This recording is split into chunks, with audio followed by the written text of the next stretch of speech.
তো হ্যাঁ দোস্ত। ওই গাজীপুরতে 2 টাকার মুড়ি লইয়া লুঙ্গির কোসেট কইরা টঙ্গি পর্যন্ত যা আমারে আড়াই আনছস। হ্যাঁ এরপরে তো তোরে আমি দেখি না, বুঝছস?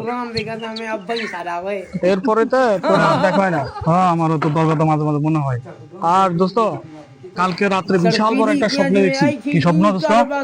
আর এক সুন্দরী মেয়ের পিছে হাঁটতে হাঁটতে হাঁটতে হাঁটতে 20 তলা বিল্ডিং এর উপরে উঠে গেছি। তারপর? হোমা যাই দেখি রে, সেরির ভাই তো পুলিশে চাকরি করে, হ্যাঁ। পিস্তল ঠেকা বয়ে রয়েছে। পরে তাড়াহুড়া করি ছাদের উপরে গেছি। ছাদের উপরে যাই লাভ দিছি, দেখি রে আমার শিরা খেতা বালি বিস্তার আমি ঘুমাই দিছি। তাই নাকি? হ্যাঁ। দোস্ত, আমারও তো একটা কাহিনী আছে। কি ক? ওই তুই তো জানোস আমি তো গাড়ি চালাই। হ্যাঁ ওই পদ্মা সেতুতে যাইতেছি, টুলের বিল না দেওয়ার কারণে হ্যাঁ। আমি পানি নিচ দিয়ে গেছি। হ্যাঁ। তো সকালে ওইটা দেখি পুলিশ আমার গাড়িতে টোকা দিতেছে যে ভাই একটু রাস্তাটা সাইড করেন। ও আচ্ছা দোস্ত, ঠিক আছে।